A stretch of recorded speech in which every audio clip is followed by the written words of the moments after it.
Hey, cool kids. Welcome back in. This week's guest is Adam Cole. Adam is a really great guy that I was able to see one of his presentations at the Atlanta Writers Club back in February. It really struck me about how he talked about confidence with authors that need to get up and do presentations, present their material, their books in a different manner that can attract audiences to their message and to their books. So I wanted to have Adam on. We learn a lot about his background becoming a trained musician. He's a music teacher and he's also a confidence coach as well as being an author. Now, Adam is here in the Atlanta, Georgia area, and on March 29th, he is leading a Billy Joel sing along here in town. I'm going to put links to this information into the show notes, but you can also go to acole.net, look at the events tab.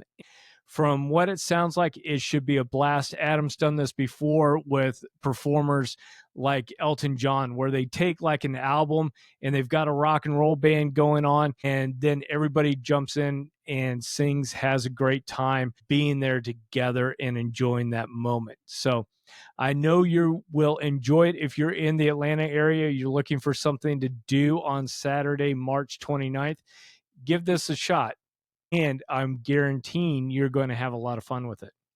So, without further ado, let's jump into this conversation with Adam. Hi, Adam. Welcome to the Cool Grandpa podcast. I'm excited to have you on this program and a chance to talk with you. Thank you. Me too. I'm happy to be here.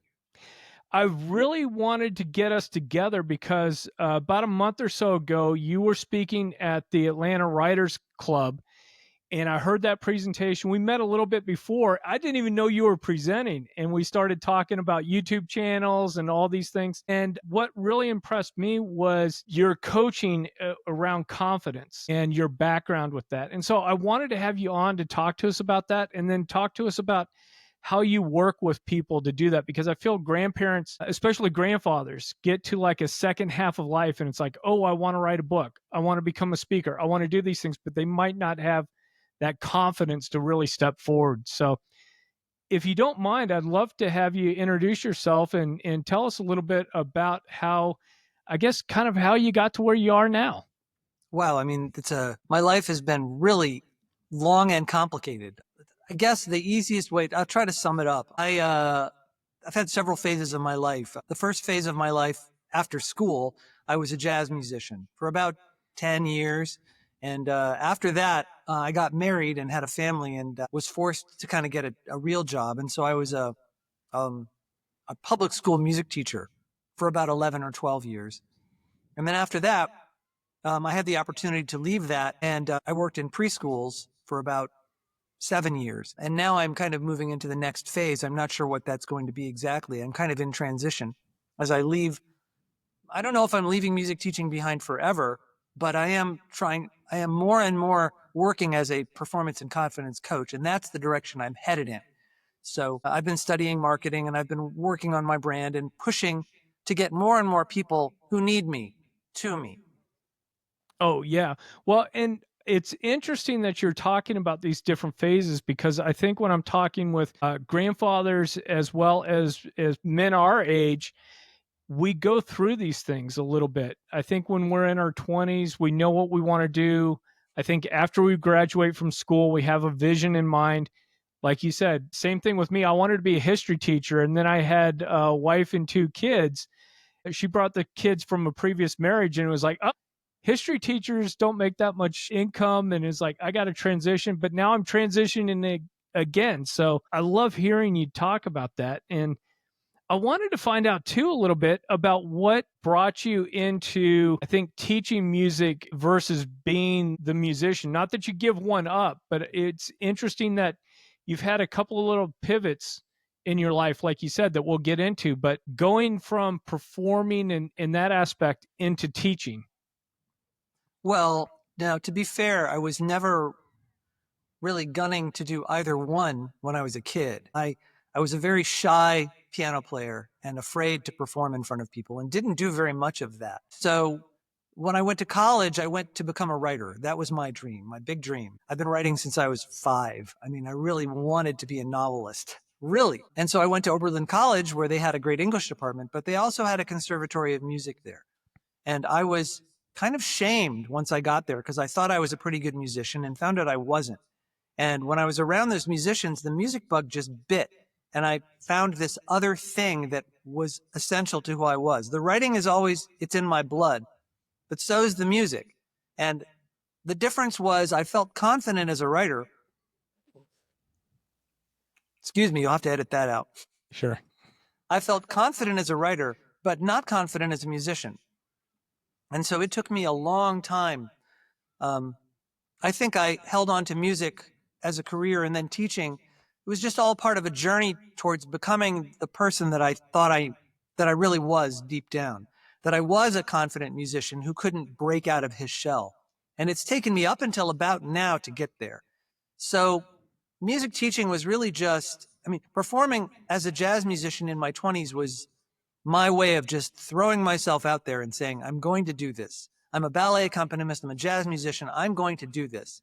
And I went out there and I did it. And I had the opportunity. I had the wherewithal to take some chances. I didn't need to make $1 million right away. So I was able to do that. And then when the family hit, the conversation was, well, what can you stand to do? Tried corporate. I tried, it didn't last. I worked in an eye doctor's office for about a year and was looking at becoming maybe an optometrist. But eventually I found myself going back to college to get a music degree and then a master's degree. And teaching was the path that I ended up taking. Probably if I knew then what I know now, I probably would have gone into music therapy. I think it would have been a better choice for me.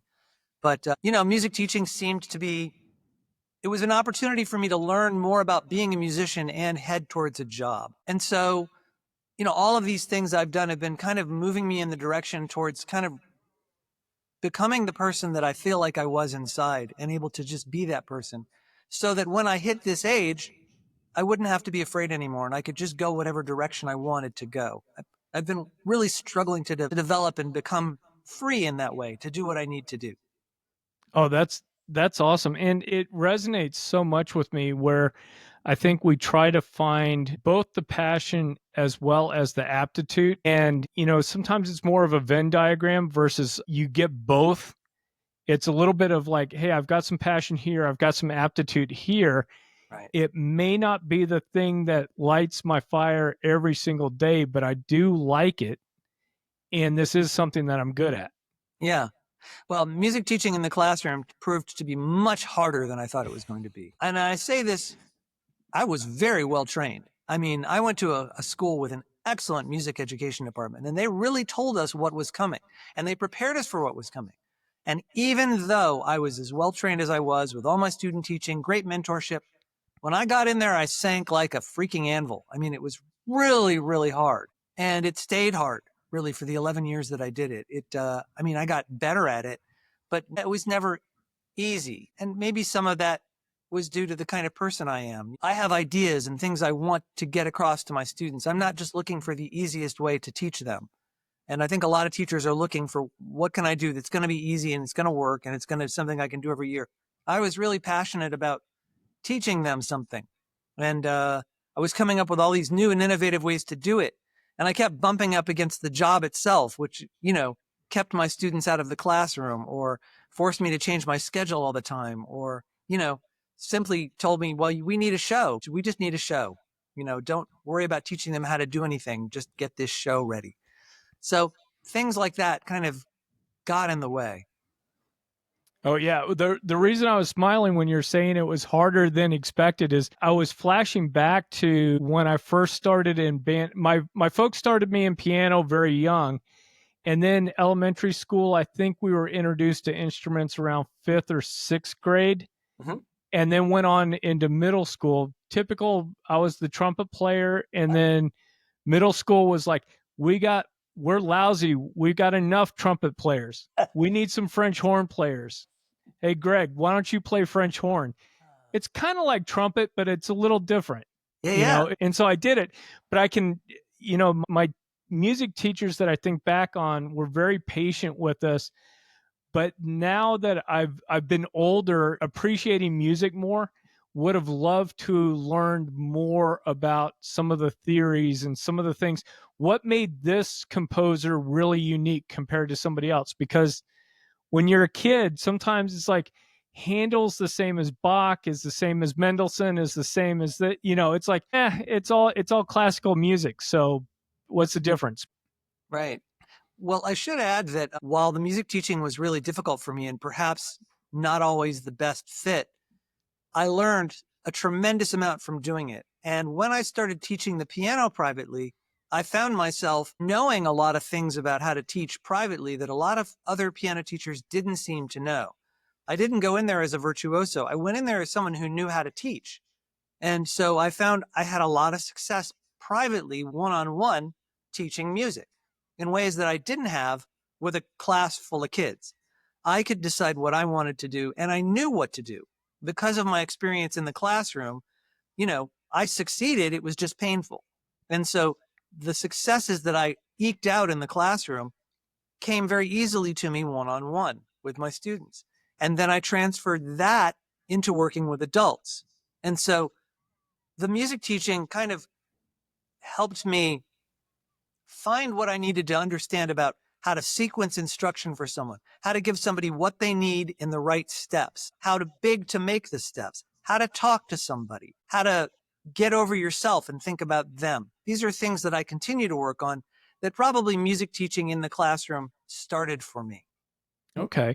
And did you find that that helped you? Because I think I was reading that you had transitioned into more on the administration side of Well, education.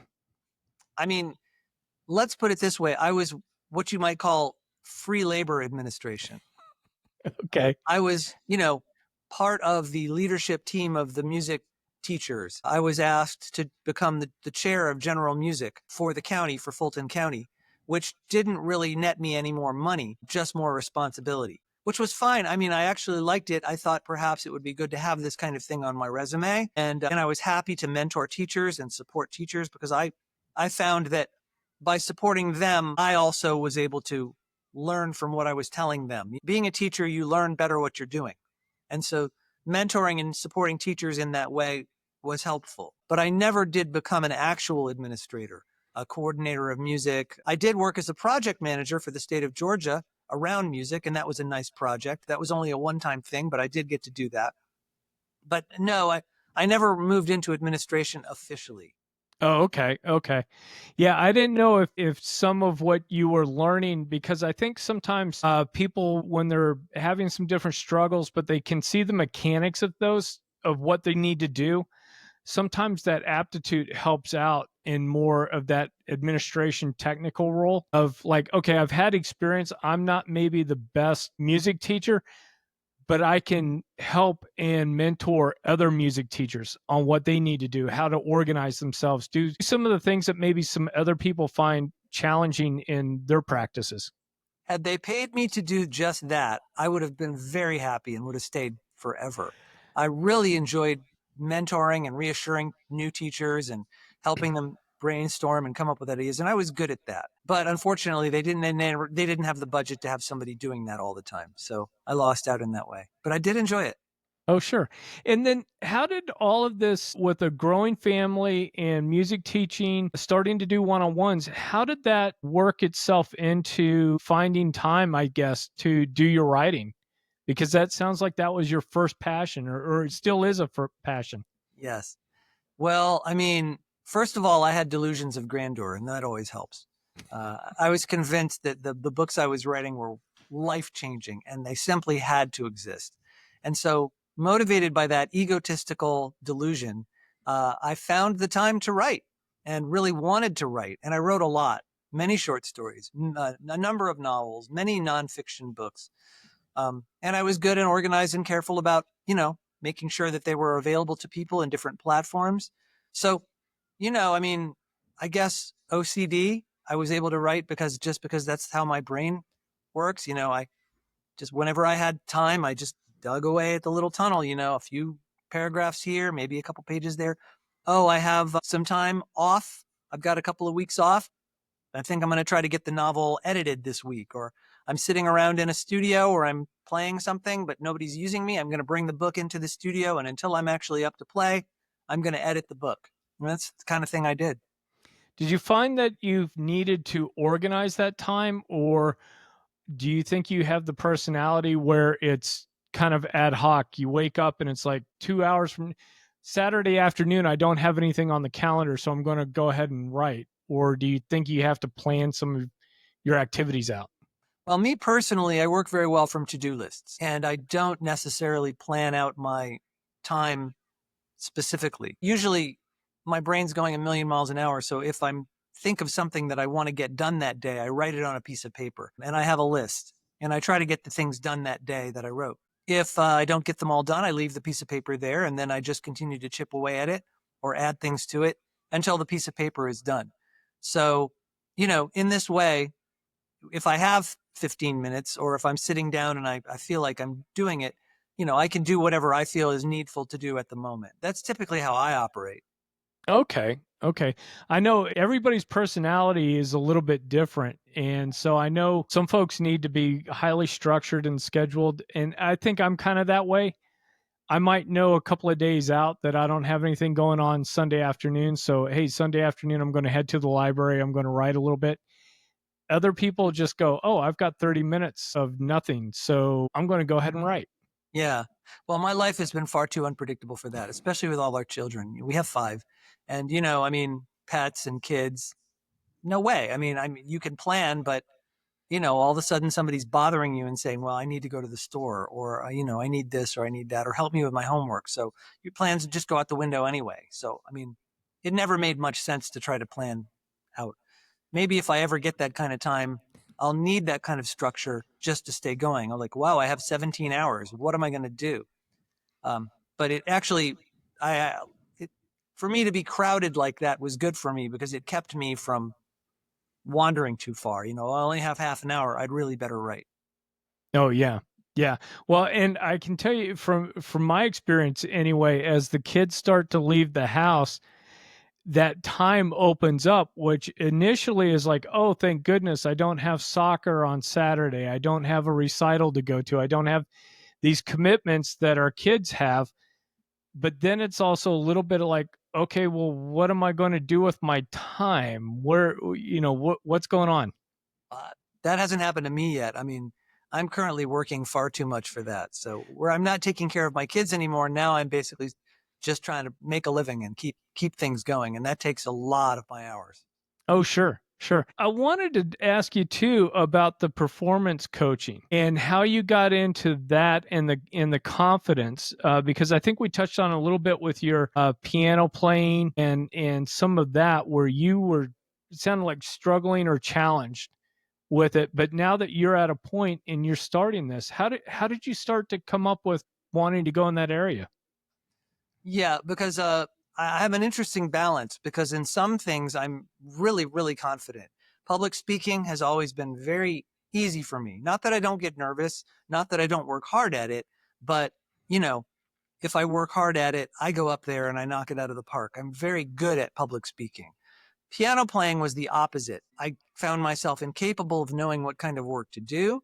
I found myself, even if I prepared well and performed well, I still felt horrible about it. I've listened to recordings of myself, from years ago, and I'm like, that sounds great. But at the time, it felt awful. So I'm both very confident, and I also know what it feels like to feel like a complete loser. And so I've used that. In the last couple of years, the goal has been to transition into more private work, more coaching of people. And so the question is, what's your niche? Who do you try to coach? You don't want to coach everyone because then no one will be attracted to you. You have to find your people. Who's got the problem that's keeping them up at night that I can help solve? And performance and confidence coaching is it. If you're lying awake at night wondering, how am I going to, you know, I'm expected to speak at this next board meeting. I don't know how to do that, or I feel terrible. I'd like to be confident and I'm just going to be sweating and awful. How do I do that? Or I have a product I want to sell, but every time I go to a convention, I don't know how to talk to people. I would love to be presenting, but I don't know how to do that. And I'm not going to make any money or I'm not going to get promoted. And my life's over because I'm a failure. Well, you know, I know how they feel and I know what to do. I know specifically what to tell them or how to get them on the path. We have lots of strategies and things to try. So for me, the struggle has been to reach those people, find them and let them know I am here for them. I know what you're going through and I can help. Well, speaking about that, who's kind of your ideal client? Who are the folks that you find really resonate with your style as well as what their needs are? Well, when it comes to adults, a lot of times it's, of course, for kids, it's the piano lessons. The kids really seem to respond well, especially the kids who aren't confident, who are nervous about things. I work well with them. So that's the piano. And I do have a nice piano studio that I work with. For adults, it's people who actually are in the same boat, people who lack confidence, who want to do something scary, whether it's play the piano or give a speech, who really feel like this is something they want to do, but they don't know how to get there. Um, and in particular, it's people, who are looking to do something that they know they want to do and know they can do, but they don't know how. That's my ideal client. If you have a burning desire to do something, to express yourself, especially through a public speaking or a presentation genre, you really want to do it, but you just don't have clue on how, or you're just too afraid. That's the kind of person I can help the most. Oh, sure. Have you found with working with some of the professionals that as technology has been increasing, we do more emails, PowerPoints, even remote, that when you have professionals that are getting ready to start doing a presentation to directors and senior vice presidents, that they struggle more than maybe folks a little bit older? So I'm sorry, I didn't quite catch the question. Sorry, younger folks that maybe have grown up with technology a little bit more than what we did, Oh, I see. where we might have been used to a lot more face to face meetings. Even if we were sitting backwards or sitting in the back row, we at least saw how these things went. So you could kind of understand the flow of things versus maybe people that are coming up now that are in their, let's say, 30s and early 40s that may not have had that exposure, but they know that presentations to directors, senior level executives is important. So they've Mhm. got to work on that. I mean, I think probably in both camps of people our age and camps of people that are younger, there are people who naturally gravitate towards speaking to other people. There's certainly no shortage of people who go on YouTube with their channels and talk to people or go, right? So, I mean, I don't think it's really a Yeah. generational thing. It may be a genre thing, as opposed to like, I'm more comfortable on video, for instance, you might say, or, I'm more comfortable in front of people. But no, I mean, I really think there's a spectrum of people no matter what their age is. And I don't necessarily think that the proliferation of Zoom and then soon to be AI is changing the essential human nature. It may change the options, it may change the way we go about doing something. But in terms of how comfortable people are, I think simply there are some people who gravitate towards it, some people who avoid it, and some people who want to do it and can't. Okay. Okay. That makes sense. I mean, it's always in those surveys, right? The fear of public speaking is always like higher than even dying.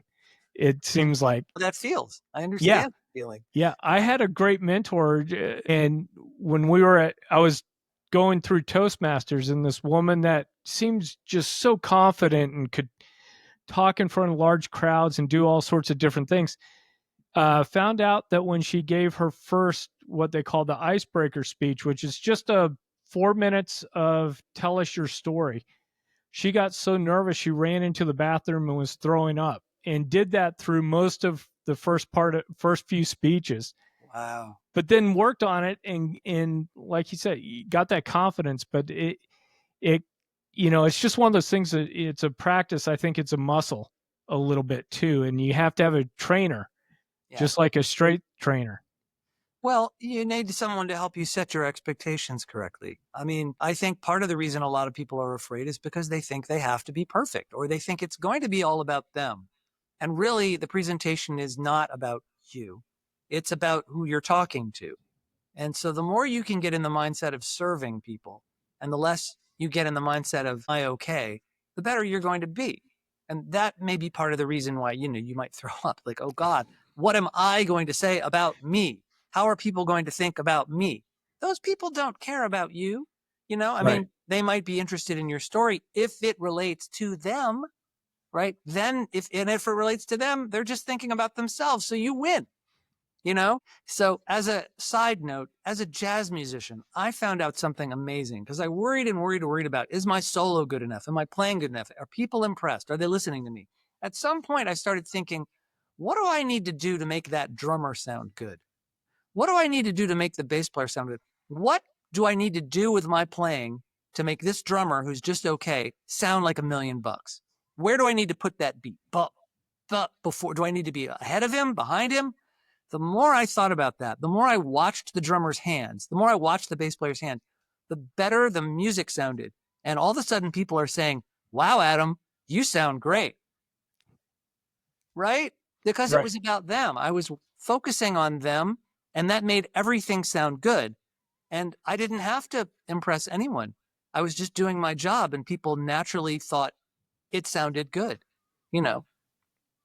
Yeah, that's a great insight because I think too is what's that old saying? Nobody thinks as much about you as you do or Yeah, something, right? It's always thinking about like how am I going to come off? How am I going to do this? right, And there's technical aspects just like with with public speaking and performing music where it's like, okay, did you use the stage? Did you do these different things? Most cases, when you're presenting an idea to a group of managers, they're not going to care so much about that. right. And so you can leave that at the door. Are you solving their problem? Exactly. Right. No, My that, go ahead. Steve Martin, I got this quote from, I think, his biography, although I don't think it originated with him. And I think it's relevant. He says, it's easy to be great. It's hard to be good. Have you heard this before? Think I have.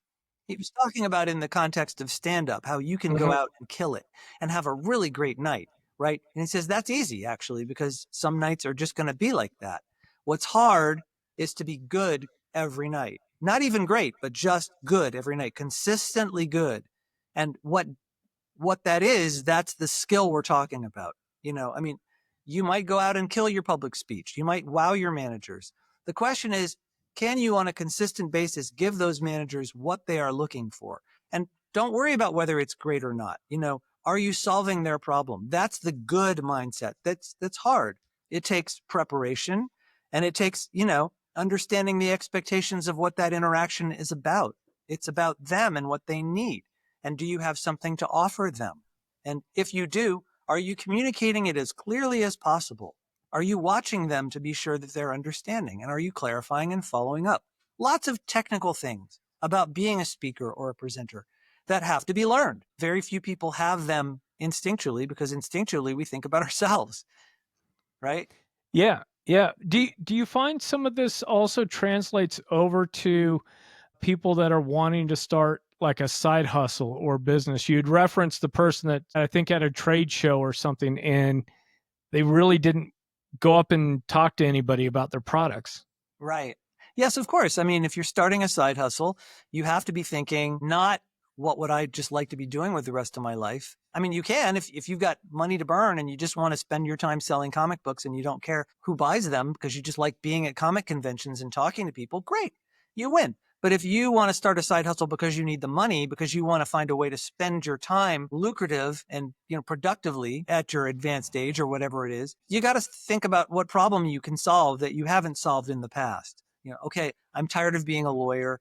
I would really like to give motivational speeches. Great. To who? About what? Right? Whose problem are you solving? You want to go to trade shows? What do you sell? And by that, I mean, what problem do you solve with your product? You sell toothbrushes? Are they toothbrushes that solve a person's problem because they've got bleeding gums because all the toothbrushes they used made their gums bleed? Are they special toothbrushes? Are they environmentally friendly toothbrushes? What are you offering that somebody is really dying to get? And that's where your mind kind of has to be if your side hustle is for a job. Oh yeah. Yeah, for sure. I do want to pivot over and ask you. I've written this down, so hopefully I can pronounce this correctly. But I think in your practice you had mentioned and listed the method, Feldenkrais. Feldenkrais. Feldenkrais method. Yes. Can you? I was watching some of what you had on your channels and things. Uh-huh. Can you explain a little bit about what that is? Because I hadn't heard about it until I read it. Sure. So the Feldenkrais method is something that I got into when I was trying to heal my hands. As a piano player, I injured myself and found myself working with someone who helped me rethink my body so that when I played, I wasn't damaging myself. And the method is usually used for that. It's often used for people who want to rethink how they use their body, how they walk, how they shovel dirt. That maybe for years when they shoveled dirt, they had very tense shoulders, but it worked for them because they were strong. And now 25 years later, all the cartilage is gone from their shoulders and they can't do that anymore. So, well, what is a good use of your shoulders? But what's interesting about the Feldenkrais method is it's not like I'm a Feldenkrais practitioner. You need to move your shoulder back an inch and then forward. It's not physical training. It gets into helping someone figure out from the inside how they should start to change their behavior. How am I breathing? Can I feel my ribs move? I'm not telling you move your ribs. I'm saying, can you feel your ribs moving? And which ribs are not moving? And when you breathe, are the ribs moving? Where's your pelvis in relationship to your shoulders? I'm not telling you they need to be aligned. I'm saying, can you feel, are they aligned? And when you start to approach the body in this way, you start to see changes in yourself, not only physical, but overall changes in the way you approach things. Suddenly some of your obsession, your compulsion can go away because that compulsion has lived in your body and has changed the way you did things. So as you start to make changes in your body, you can also start to see changes in your personality. And so when I work with people, I have this extra tool to use. It's my way of observing people's physical presence and asking, what does that physical presence tell me about where they're at? Or if they're very far forward, and I bring their attention to that without asking them to change it. Are they capable of noticing it and saying, well, I don't like being physically forward, you know? And so you can make an analogy. Well, okay, you're in this job and you're going and going and going. Are you aware that you're doing this in your job, that you're going and going and going? If you are aware of it, you have a choice. Do you want to do this forever? Do you want to keep going and going and going? Well, no, I don't. And when you say that instead of someone else, if I said to you, you keep going and going and going in your job, you need to stop. I mean, all that does for you is create a guilt cycle. Oh, I should stop. You're right. But I can't stop. But I don't want to stop. But I do want to stop. If all I say is, hey, you know, are you observing that you're going and going and going? And you're like, yeah, I observe that. You mean that's not default? That's a choice? Yeah, it's a choice. What are you going to do? Well, I'd rather slow down a little bit. Well, how are you going to do that? So in the same way that you can start to offer people more options in their body, you can get them to start thinking about more options in their life. It's an interesting method and it's a nice tool in my toolbox. Oh, yeah. It sounds really interesting in that I think sometimes people aren't aware that nervousness and some of the things that I think go along with the work with confidence, there's a lot of things within the body that come into play. And so even sometimes addressing that is a little bit like, okay, we're not going to worry about you practicing standing in front of, 100 people today. Right. How about we just practice on you not getting tight shoulders Right. or something along those lines? Or when you're in the situation, like your shoulders are fine now, but when you get in front of people, can you notice what happens to your shoulders? And if you notice without trying to change that, what happens then? Like if you don't go, oh, gotta get my shoulders down. Instead, you're just like, okay, I notice my shoulders are kind of high. And then they kind of drop by themselves, Right. And that's because you're changing your attitude. You're changing your mindset from a gotta into what are my options? And your body is designed to take advantage of choices. Your nervous system is designed to find the best option physically that's offered to it. And when you remove the compulsion, when you tell your nervous system you have a choice, your nervous system is like, well, this is better. And it changes your entire organization. The compulsion and the habit is what get in the way. something telling your brain is kind of overriding the nervous system and saying, I must be forward. I must be locked. This is what strong people do. They stick out their chests. I must do this or I will look weak, And when you question that and say, well, what is strength? What is comfort? What is confidence? Where does it live? Then, you're changing your mindset and you're opening yourself up to possibilities. The same change of mindset that allows grandpas to seek a side hustle. Do I want to be an accountant? I've been an accountant for 30 years. Is that a choice? Do I have options? So you can see how it can start in the body. And you Right. can start to develop options as a grandpa in your body, and those options can suddenly occur to you in your life. That's interesting that it would be something that could translate over into inspiration for something else. Yeah, And maybe even something completely different. Or maybe it's a passion you put aside because all of a sudden you started having a young family. right. And Yeah, or maybe you were always afraid to rock climb because you didn't have the confidence in your body. And when you found that confidence, suddenly that's an option. What else is an option? Is being like a guide in the parks an option? Could I do that at my age? Could I go to a national park and walk people around or climb with people? Could I be a surf instructor or a sailing instructor at my age? What if I gave you your body back? Would you want to? Interesting stuff, right? yeah, yeah, it is.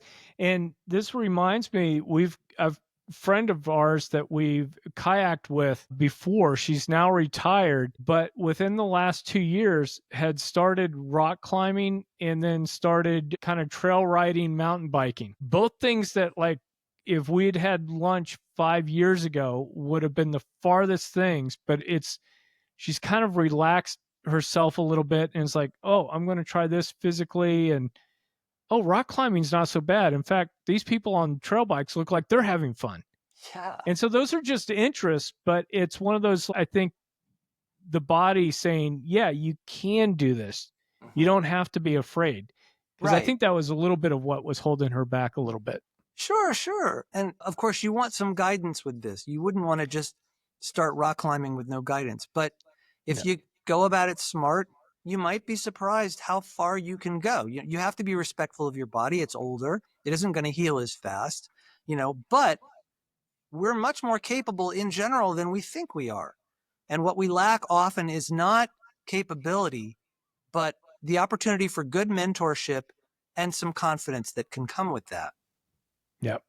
Absolutely. Yeah, to your point, she did start at a rock climbing facility and just started, the easy wall. And then it's been wild watching her progress and do these things, and really kind of inspiring at the same time. That is inspiring.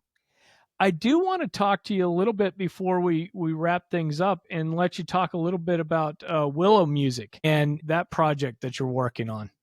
Willow Music is not so the project I'm working on currently is the Billy Joel sing along. Is that what you're getting to? Oh, no. In fact, I didn't know about the Billy Joel sing-along, but I thought you had a music practice or a music That's uh my music teaching. studio. So Willow Music is my piano studio. Okay. And in my piano studio, I have an opportunity to mentor children and adults as piano students. It's what I spend about half my time on. And my goal is to have coaching be the other half. Because of course you can't teach piano lessons before about 3 o'clock in the afternoon because kids are in school and most adults are working.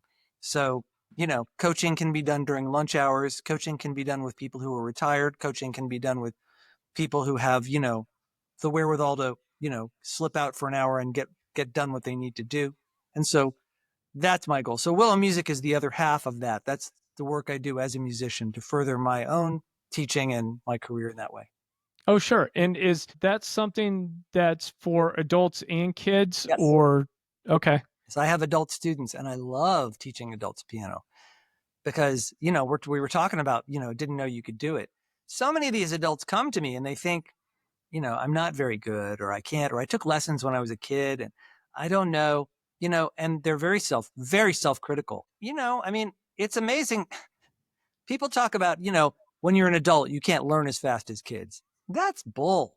The fact is that adults can learn much faster than children if they're given the right kind of instruction.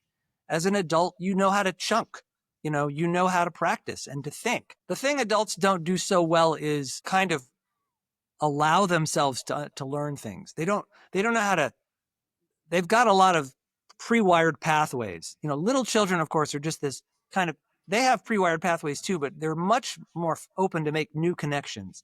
Adults are hesitant to make new connections, but the people who come to study piano with me typically are ready to do that. So if an adult is ready to make new connections, they can learn remarkably fast. And I've seen that. And it's really fun. I mean, some of my adults get out there with all these kids in front of an audience and they perform, and they learn great. And for me, that's the most gratifying thing. That's awesome. Yeah, I think one of the big things for adults is getting over that I'm going to be horrible at this for a while. Yeah. Right? Right. Well, yeah. I mean, and I try to dispel that within about 1 or 2 lessons because, I mean, okay, I've been playing for a long time, but I am also horrible. I mean, compared to some people, I'm not a world-class piano player. There's plenty of times I've played when I went, I'm not as good as I wish I was. Everybody feels that way, and I know I'm good. I can play, I've played very well, but we're all on the same path at different points.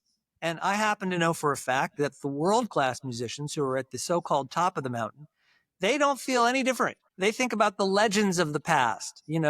Pianists today think about Rachmaninoff and Horowitz, and they think, well, I'll never be as good as that.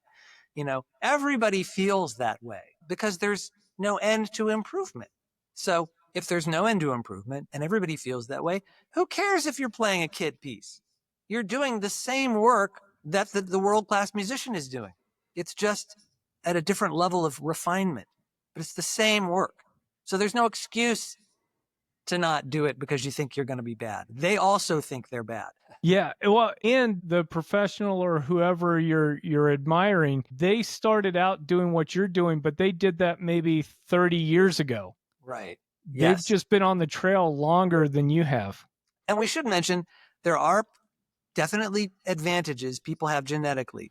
I even found out that when I was studying piano technique, I found out that some people have more muscles in their hands than others. There are actually differences in the hand that make some people better pianists than others. There are things that physically I will never be able to do. And that's hard. Just like there's some people who, when they're 7 or 8 years old, they can multiply 4-digit numbers in their heads. I can't do that. I'm pretty good at math, but I'm never going to be able to do that. These things sometimes they're actually not helpful. Sometimes these gifts are harmful because the people that have these gifts rely on them. And then when something hard hits them, they don't know what to do. I tell people that all the time, if you don't have a gift, if you have a gift, if I have students that are exceptionally talented, for instance, I tell them you're going to hit a wall at some point. And when you hit that wall, then you don't need to freak out. You're going to feel like the worst player in the world, but all you are now is in the same club with the rest of my students. You're just going to have to work hard now, and that's okay. That's interesting that you were saying that. Sorry, I didn't mean to cut you off. Please. So when I was a little league coach, I would have kids that had all this natural ability when they were 8, 9, 10 years old. And then when they hit 11 and the other kids who were practicing that didn't have the innate abilities were practicing and working hard, and all of a sudden those kids were passing the ones that didn't feel like they had to practice as hard because I could hit, I could pitch, I could do these things. All of a sudden, coaches, like, I would be like, yeah, now you understand why you have to practice. Right.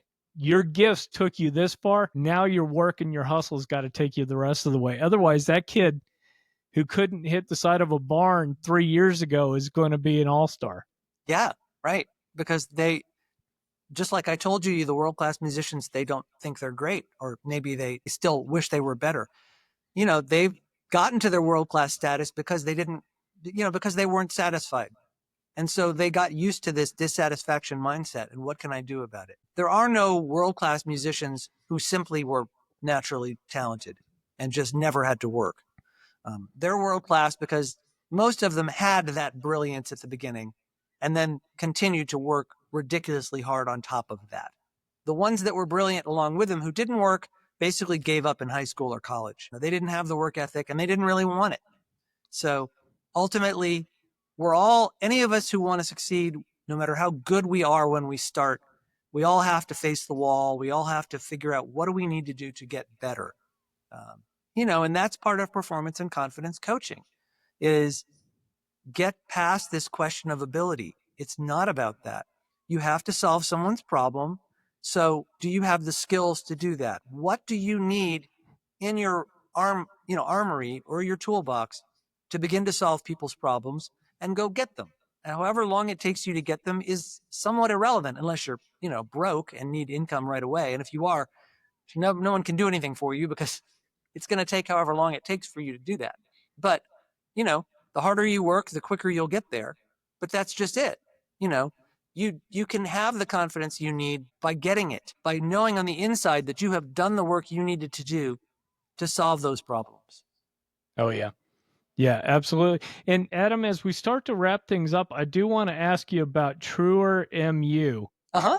Your YouTube show. One, congratulations. You had 100th episode that recently came out. So congratulations. I know it's very tough to want to do these and put these things out, especially when it's not your day job. So congratulations. Right. But then tell us a little bit about your channel. Well, I've been trying to figure out what that channel is for the last 5 years. Originally, it was called The Truth About Music. And my goal was to talk to people in the music business who could tell us exactly what it took to be a musician. What's the truth about music? But I found myself talking to lots of different kinds of people, writers and, artists and, different people, primarily musicians, probably 75% musicians, but other people too.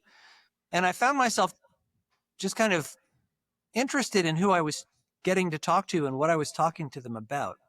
And I was really talking to people that I'd always wanted to talk to about things I'd always wanted to know. So I think that's kind of what the channel really is.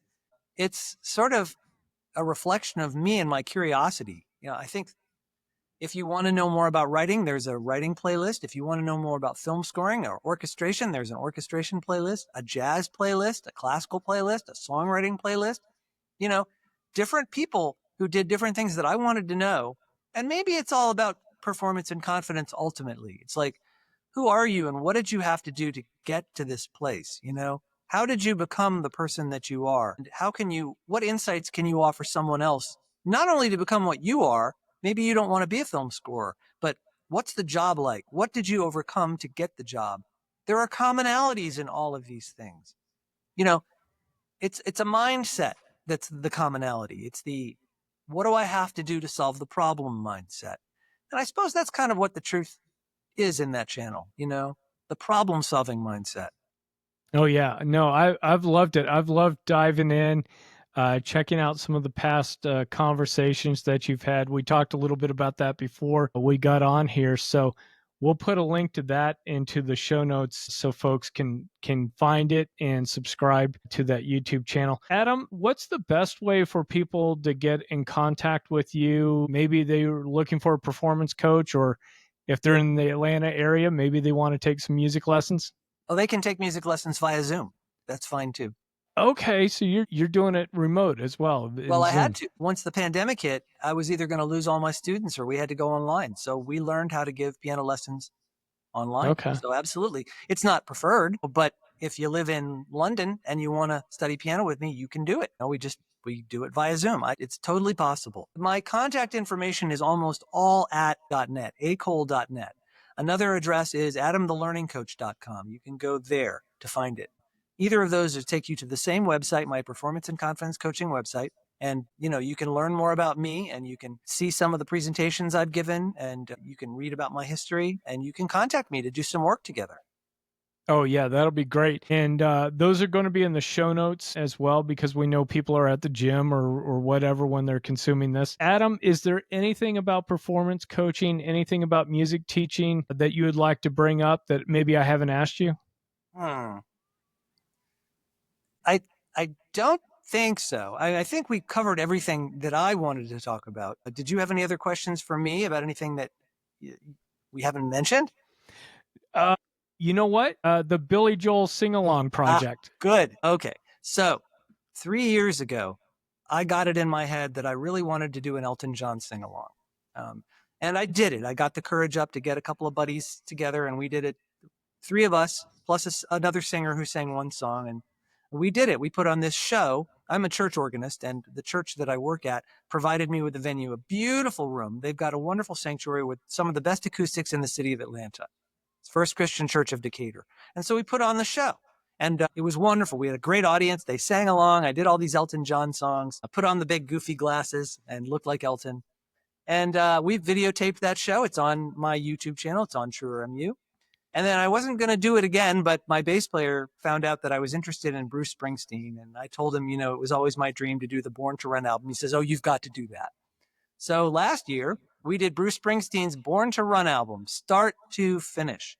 I played the piano and sang. We had a trumpet. We had a trumpet and a saxophone player and a full band, and it was amazing. And that is also video you can watch on the YouTube channel. I wasn't going to do it this year, but something deep inside me told me, the clock's ticking, you've got all these people who play with you and who enjoy it. Just go do it. So I said, Billy Joel, it's Billy Joel this year. So I have a 10-piece band. We're going to do this. All right. Probably by the time most people watch this, that show will have passed. It's March the 29th at 4 p.m. at First Christian Church of Decatur.